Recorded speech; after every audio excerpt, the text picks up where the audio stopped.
Hey up, it's Steve from the Old Yorkshire Geek. It's Sunday, which means we've got a live news stream. It'll be a pretty quick one, I think. I've only got about 5 news stories to look at, but we'll have a random look as well.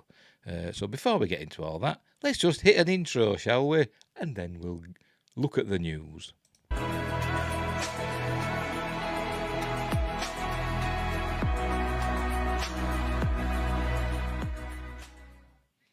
Right, I'm back. Where's my news gone? Where have I put it? It's over here. Right, so, excuse me. Excuse my bedraggled appearance. I've just got out of the shower. I've been for a brisk walk this afternoon, lunchtime, whatever you want to call it. So I thought I'd better get in the shower because I was all sweaty because I'm fat and old and unfit. so that's why I look a bit bedraggled. But I've had a shave as well on the sides. I've tidied up a bit. Anyway, where have I put this news? Hey, here it is. Right, there we go. I've put the links for these 5 stories. There may be more to come in the description. And don't forget, like and subscribe, share the video, drop a comment. If you stumble across this live, but nobody has yet, pop in the live chat. What else? I'm also on Rumble. When this is going to be, when I can download it from YouTube, I'll upload it to Rumble and Odyssey and Anchor.fm and Spotify and Amazon Music, Podcasts and Google Podcasts. And I'm also on Facebook, Instagram and Twitter if you want to say something to me there. Links are in the description, as are the links to my 2 books, Silent Predator, a short horror novel, Mercury Rapids, a long sci-fi novel. They're on Amazon, Kindle, and paperback. It's all just a bit of fun. Right, here we go. Doctor Who. This is from Screen Rant, of course, because Screen Rant's everywhere. They're just their pointless articles that they do. But this one, slightly less pointless, or maybe, I don't know. I'm waffling. Doctor Who returning characters teased by third companion actor. Third companion. She want the third companion. She mean third Doctor companion actor. Anyway, more Doctor Who returning characters are being teased by third companion. She want the third. There were loads of companions before Joe Grant. Anyway, actor Katie Manning, even if she isn't one of those, coming back, and there she is. You see her there she is, with John Pertwee, who was the third Doctor. Anyway, former Doctor Who star Katie Manning, who portrayed the character's third. She want the third companion. There were other companions before. There were loads. The third Doctor's companion, Joe Grant, teases more returning characters and spin-offs are in the show's future. Manning starred in the British Sci-Fi series from 1971 to 73. I think she got let go because she did some saucy photos for a magazine, I do believe, and served as a companion to John Pertwee's third Doctor. Oh, they've got that right. While she left Doctor Who in 1973 to pursue other opportunities, can anybody name one? No, neither can I. The show has remained close to her heart. She has continued voicing Grant in audio adventures by Big Finish Productions and also appeared in a cameo in the 2022 Doctor Who special, The Power of the Doctor. Twitter used Phoenix with Bread recently. Twitter user Phoenix with Bread recently attended a special Doctor Who screening at which third companion actor Katie Manning was in attendance and spoke of the franchise's future. Is this it here? Oh, yes, it is. Could they make that any smaller? Let's have a read. Doctor Who Sea Devil screening today. Katie Manning says, quote, there is people. Is this a quote? I don't think so. And there will be spin-offs, unquote, when talking the future of Who. Although she implies she, quote, won't be a big part of it, that she just wants small parts here and there. Hashtag Doctor Who, hashtag the blah blah blah Doctor Who's hashtags. Phoenix with Bread. Who needs to go back to school? Despite rumours of Manning's return in further Doctor Who projects, she reveals she doesn't plan to be a big part of the show's future. However, she did seemingly confirm that other returning characters will appear sometime in the future, as well as plans for future Doctor Who spin-offs, as we've just read in this tiny lettering. Everything we know about Doctor Who's I keep doing that. Doctor Who's future. Doctor Who's future. And there's Ncuti Gatwa. Manning's tease comes at an exciting time of change for Doctor Who. The Power of the Doctor, which aired this past October, marked the end of Chris Chibnall's stint as showrunner, as well as Jodie Whittaker's tenure as the 13th Doctor. Now Russell T Davies is coming back for a second run as showrunner, while Sex Education's Ncuti Gatwa will be the next Doctor. However, the special surprised viewers when Whittaker's Doctor regenerated into David Tennant, shock horror, who was previously the 10th Doctor, instead of Gatwa as the 14th Doctor for Doctor Who's 60th anniversary special. Keep calling him the 14th Doctor, but yet he's doing all the mannerisms and everything, even some of the things he says that the 10th Doctor did. So just call him the re-10th Doctor. The anniversary special is set to premiere in November and will play out across 3 episodes. In addition to Tennant, the special will see the return of the 10th Doctor's companion, Catherine Tate's Donna Noble, and her grandfather, Wilfred Mott, Bernard Cribbins, who will contend with Neil Patrick Harris's mysterious villain, theorised to be the 1966 Doctor Who villain, the Toymaker. Gatwa's Doctor is also expected to appear in the special after the 14th Doctor's regeneration, with Yasmin Finney also starring in the special as new companion Rose. After the special, viewers won't have to wait long for more Doctor Who. Russell T Davies confirmed he is bringing back Doctor Who's annual Christmas special starting this year, so viewers can anticipate its release in December. After that, Gatwa will star as the 15th Doctor in Doctor Who Season 14, which is anticipated to drop sometime in 2024, with Millie Gibson co-starring as the Doctor's new companion, Ruby Sunday. Sounds like a song title, doesn't it? Doctor Who's future, after 2024, remains a bit elusive, but Manning's tease suggests even bigger things are being planned. I forgot to start my video in the background, didn't I? There we go. Yes, that's it. So there we go. So there's going to be others. I forgot what she said, because the writing was so small I haven't retained it. So there's going to be other returning characters in the future, as well as spin-offs. But Russell T Davies has said that anyway, hasn't he? I think. And there's hints that we might see Carol Ann Ford again as the Doctor's granddaughter. But I don't know, we'll see. So there you go. A bit of interesting Doctor Who news, but no Katie Manning. But never mind. Right, Star Trek creator tried to sabotage the franchise's best movie, says the Digital Fix. I think I've read this before in a something else. The man who created Star Trek, Gene Roddenberry, did his best to sabotage the success of what turned out to be the best Star Trek movie. And there's Mr. Spock on Vulcan. So that's obviously the episode Amok Time, where he fights Kirk to the death. Bum, bum, bum, bum, bum, bum, bum. That one. Right. Star Trek's creator, Gene Roddenberry, tried to sabotage the best Star Trek movie. Sorry, I was just making sure the writing was visible on the... Because sometimes I forget and I start reading things or looking at images and then I realise that I've not adjusted them into the screen properly. Because I'm an Egypt. Where were we? Wrath of Khan. Let's all be honest. Wrath of Khan is the best science fiction movie in the franchise. It probably is. Yeah, I don't know. I like them all, so I don't like to pick a favourite. But it's probably the most entertaining, let's put it that way. Following on from Star Trek The Motion Picture, which didn't exactly set the world alight. At the time, no, but it's become a fan favourite since. And the 4K disc is out now. I suggest you get it because it looks amazing. It does. The director's cut of the 4K director's cut, which is an awesome film. The Wrath of Khan had a lot of pressure to succeed. If it hadn't, it could have spelled the end of Star Trek on the big screen. They needed to slash the budget for a start.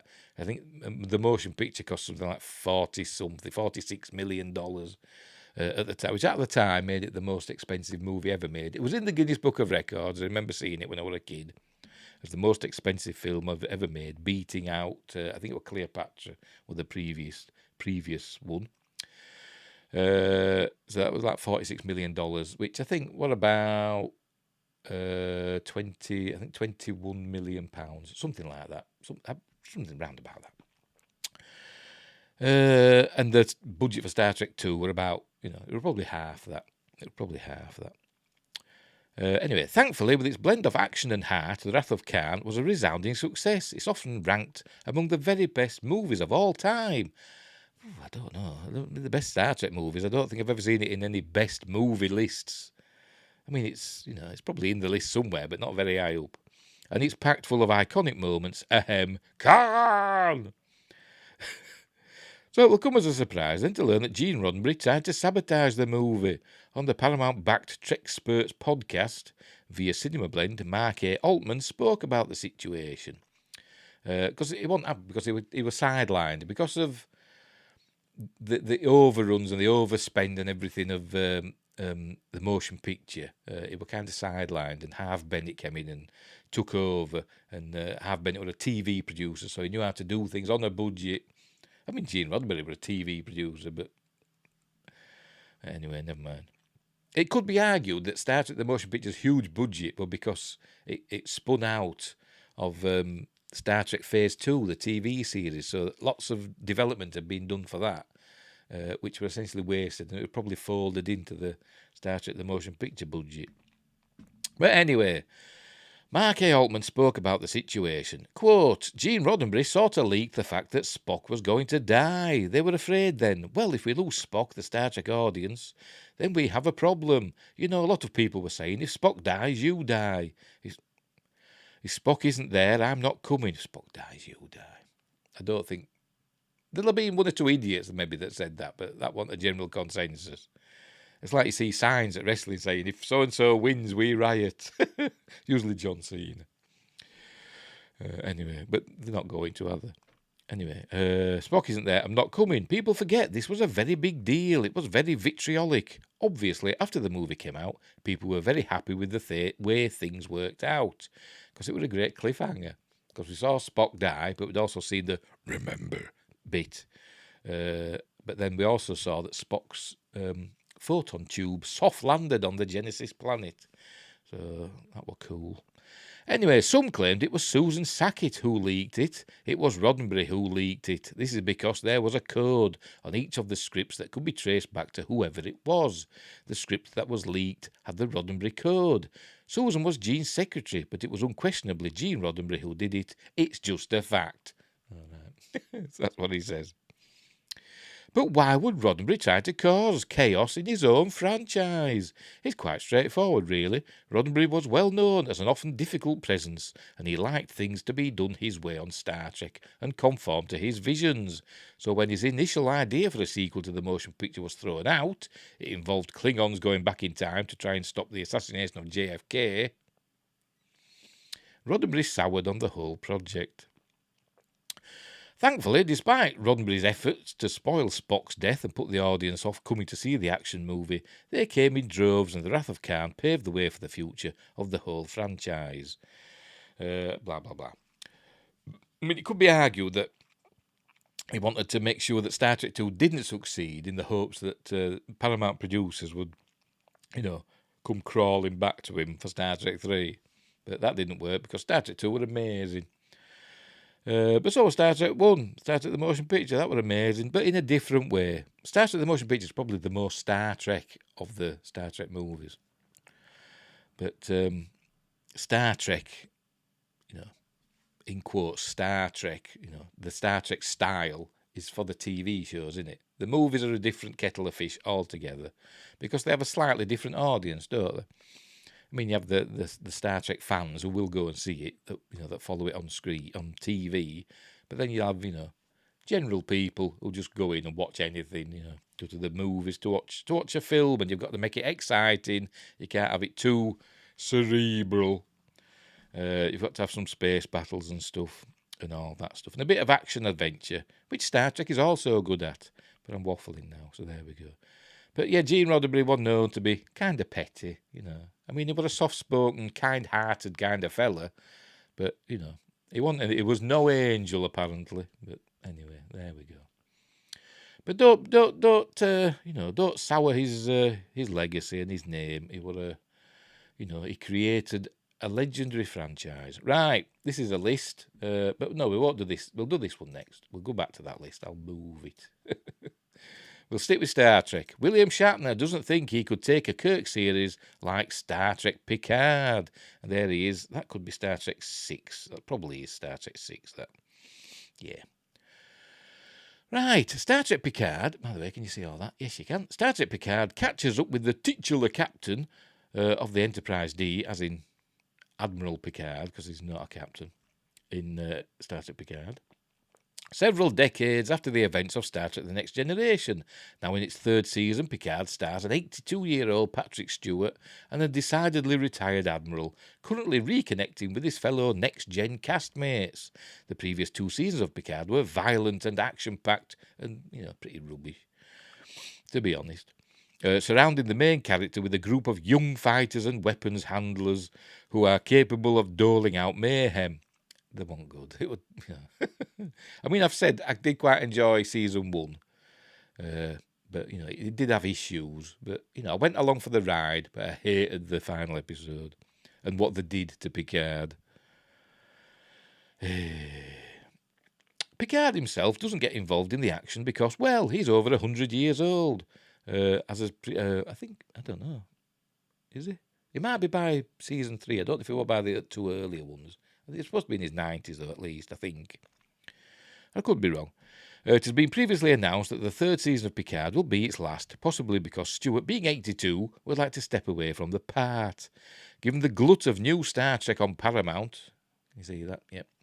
On Paramount, and how widespread a timeline the shows all cover, it seems... That said, we've got Strange New Worlds, which is set before the original series, going all the way to Discovery, which is like 1,000 years beyond the original series, or near enough.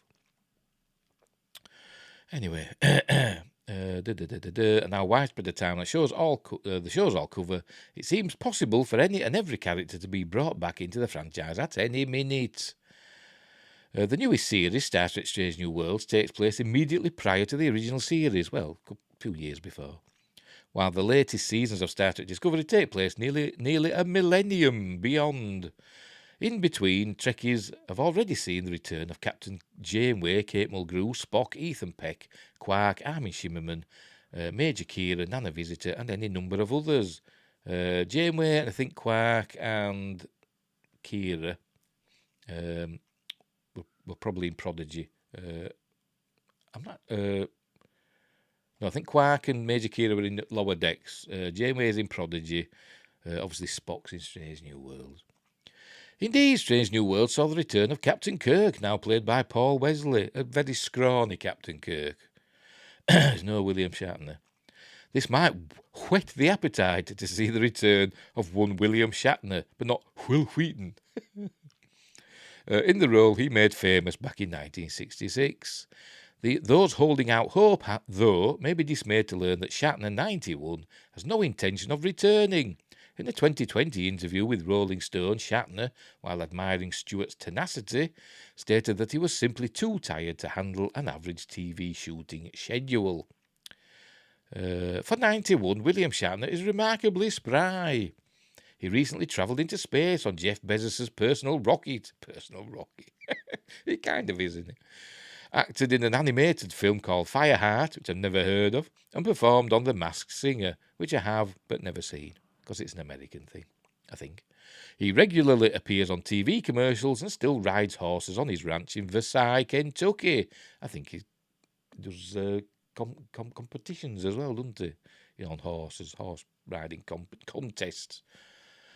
I think, but I might be wrong. He may be active, but the thought of working day-long shifts on a TV series sounds overwhelming to the actor. In brief, there are just other things he'd rather be doing than playing James T. Kirk again. He said, quote, "I filmed a commercial yesterday and it took 12 hours. I got home and fell into bed.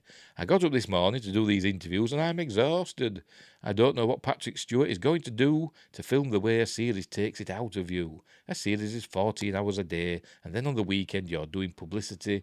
It's all your time. I'm having a good time, and I'm having time to ride my horses and pay attention to my family, so I'd never do another series like that. I bet Patrick Stewart's got it written into his contract that he doesn't have to do, a ton of extra work. Shatner has 3 children and 5 grandchildren. He has long been a passionate equestrian. His hands are plentiful. Plus his career has already stretched for decades, including acting, directing, Star Trek 5, singing, TV and films, voice work and writing tech war novels. And Star Trek novels. Kind of writing them. Perhaps in his 90s he feels there is no mountain left to climb. Merely living is a triumph unto itself. I just want to keep breathing, he said. I'm going to celebrate breathing. I hope I live to be 91.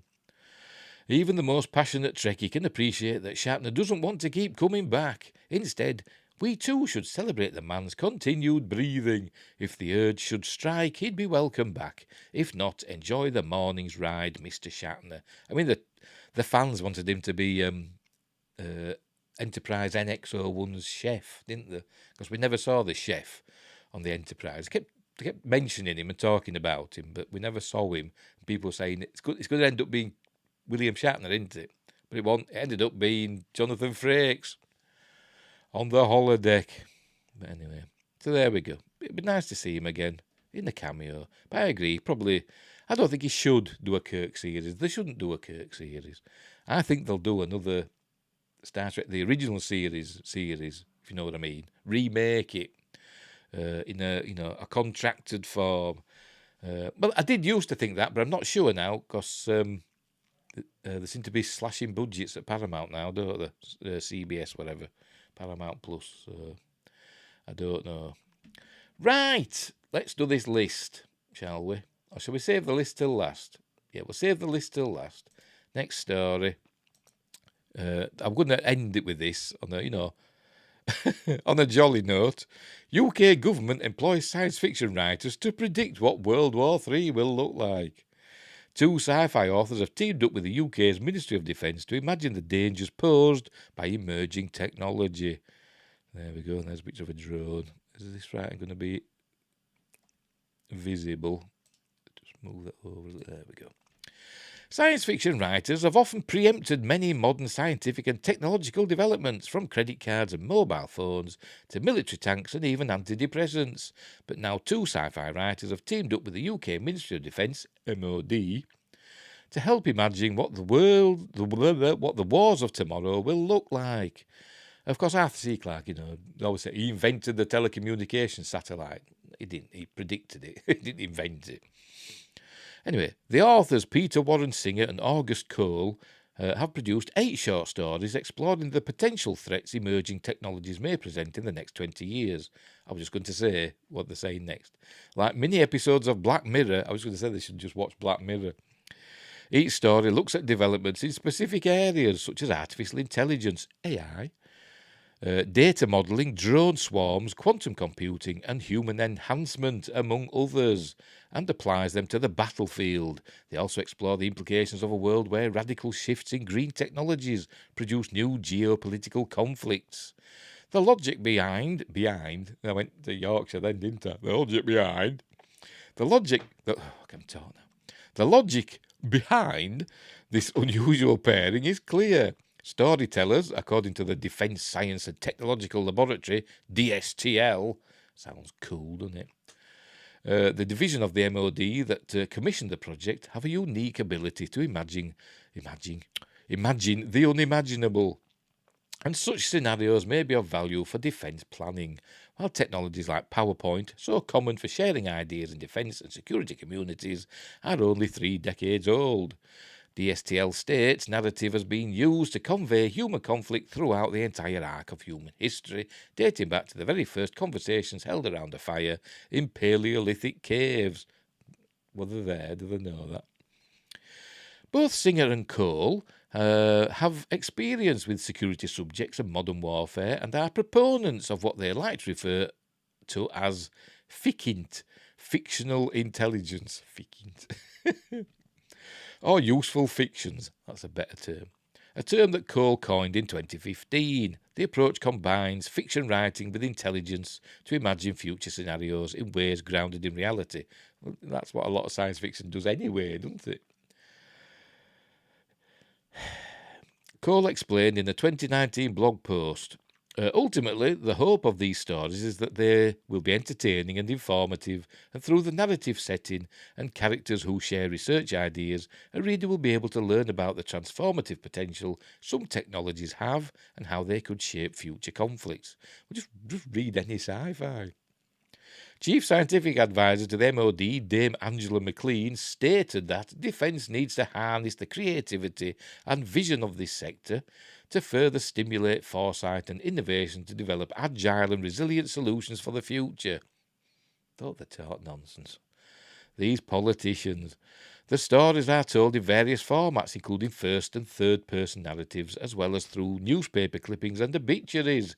Several stories also take inspiration from features of the two world wars, including the recovery of the Enigma machine and two enemies stopping their fight to play football, as happened on Christmas Day 1914. Does this go on a long way? No, it doesn't. The collection, can you say that? Yeah. The collection of stories starts with A Glimmer of Hope, which examines the role quantum computing may have in a future conflict and how it may give one nation an advantage over the other. A model piece looks at how companies and nations use data and data modelling in unethical and dominating ways while chasing glory. The third story tells of the threats and opportunities that may arise from new computer paradigms through the broadcast of a digital journalist on an uncrewed supply convoy being attacked. So they're all about, not so much technology, but information, aren't they? That's what they're about, data. Measure of the Mind is told by a research report on a world leader carried out by an AI system and explores how cyber psychology could be used to manipulate and predict how people think. AI is then further explored in the AI of Beresford Bridge, while the sixth story, Silent Skies, set in 2040, looks at autonomous drone technology and the damage it could cause. So out of all those, there's another one.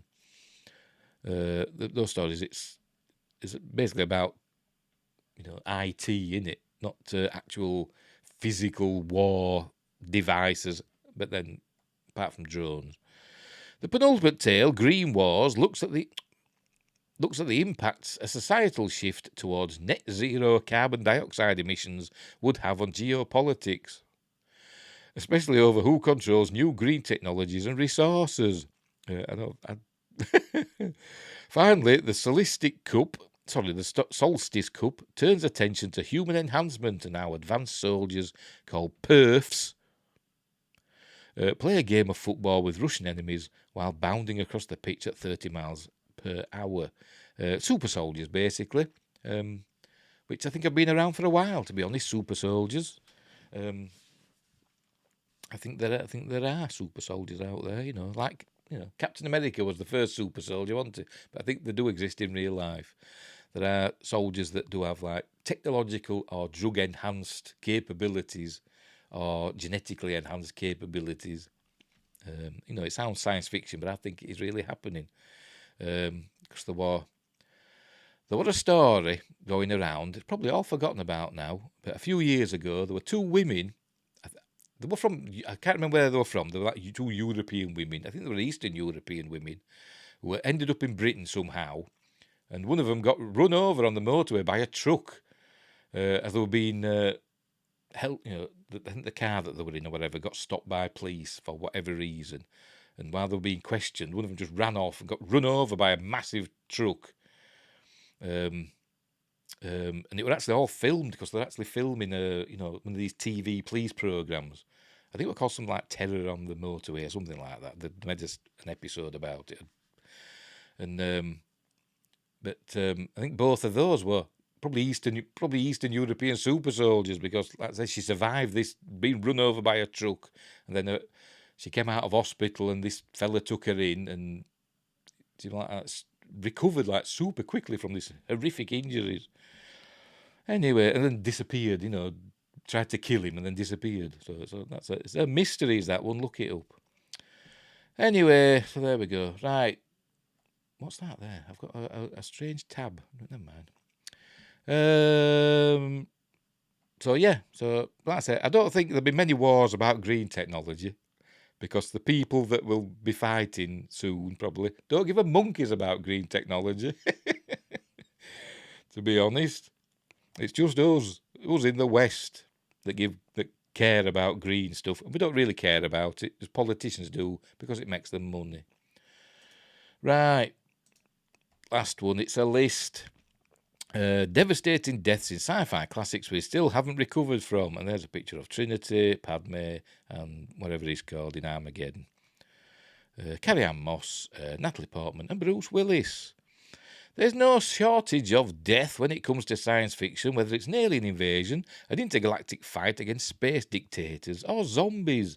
It's not easy to survive a sci-fi movie, let alone a franchise. Sometimes the deaths feel necessary, other times they're too much, yet no matter the circumstances, it's not easy to watch our fan favourites perish. Deaths like Tony Stark in Avengers Endgame are still raw and fresh wounds, but even older classics like Star Wars A New Hope are quick to spark some heavy waterworks. No matter how often we witness Leia watch her entire planet and family explode, it's just as gut-punching every time. What about Obi-Wan? It's not just humans. What about Greedo? That's what I said. What about bloody Uncle Owen and Aunt Beru? Alderaan. It's not just humans either. Plenty of the saddest sci-fi deaths revolve around droids, animals, and aliens. All bets are off with this genre. Speaking of droids, K2SO in Rogue One. That's a sad death. A heroic one, though. Unlike most dramas or comedies, deaths aren't always permanent in sci-fi stories. However, even retcon deaths unleash a hefty amount of tears during re-watches. With decades of tragic deaths in the sci-fi genre, here are some of the most devastating sci-fi deaths we'll never get over. I bet they don't mention Spock in Star Trek 2. We'll see whether we're watching for the first time or the 40th. Right, so we start off. Armageddon, Harry Stamper. How's that the name of his character? It's a long time since I've watched Armageddon. Bruce Willis never fails to give an impactful performance. Are you sure about that? And his role as Harry Stamper in the 1998 movie Armageddon proves that. An oil driller may not be the most likely hero for an asteroid-destroying mission, but that's what sci-fi does best. I'm not reading all that. Yeah, he died in it. He died. He sacrificed himself because he had to set off the bomb himself. You know, they did the same thing in Deep Impact, where the crew of the ship that was sent to destroy the comet in that film that were heading for Earth, they sacrificed themselves to save the Earth, and he did the same. You've got to do it. You've got to do it. So yeah, fair enough. But I wouldn't say it was a gut punch. You know, I mean, it was sad, I suppose. You know, because all the music was swelling as they were talking to Liv Tyler, his daughter in the film. But yeah, a gut punch, no. Matrix Revolutions, Trinity. She did die, didn't she? I was trying to think then. But yeah, she died in the second one, but he brought her back to life, didn't he? I think. But yeah, she did die. She did a Wash from Firefly, didn't she? Oh, I think we're going to see in this list. The Matrix Revolutions is... I can't be bothered. Anyway, she did die, didn't she, in that one? So that was sad. But then Neo died as well, didn't he? But then they came back in Matrix Resurrection. So what's the point? Star Wars A New Hope, Alderaan. Yeah, but what about Obi-Wan? Yeah. And Uncle Owen and Aunt Beru. And poor Greedo. Why did you have to fry poor Greedo like that? Blade Runner, Roy Batty, isn't it? Roy Batty. Yeah, that was... I don't know. It was... I won't say it was a gut punch, but it was, you know... It was quite sad. His last act was to save Deckard, which makes you think that, you know, maybe Deckard wasn't a replicant. You know, everybody says, oh, they were a replicant because of the unicorn origami thing. But if so, why would Roy Batty save him? Save him one of his own, you could argue, I suppose. But yeah. But he wasn't killed, he just died, didn't he? He died basically of replicant old age. It was his time. And that was it. So there you go. I Am Legend, Sam the dog. Yeah, that was sad when Sam died. I wanted to turn the film off after that, to be honest. No point watching it after that. So we'll move along with that. There we go. Serenity, Wash. I Am a Leaf in the Wind. We all know that, don't we? Don't know why they had to kill him. They could have killed somebody else. Also, don't forget, they also killed Buck, didn't they? Shepherd Buck. So he died as well. But don't even mention that, do they? In this here, can't see the name Buck anywhere. No, don't even mention Buck. He got killed by the Alliance, didn't he? What a list. 2001, A Space Odyssey, HAL 9000. It's not even a life form. What about, the crew that HAL 9000 murdered? Then it's a gut punch because he sang Daisy at the end, and they made it sad because they lowered the thing of it, so it was Daisy, doing all that. What a load of bollocks. Terminator 2, Judgment Day, T-800. Yeah, that was sad, but again, he sacrificed himself, didn't he, to save the future, and but didn't, because Judgment Day happened anyway, if you count the rest of the films as canon. But yeah, that bit with the thumbs up going down actually makes my son tear up. There's that bit. It never made me tear up. But, a lot of stuff does, but for some reason that didn't. I don't know why.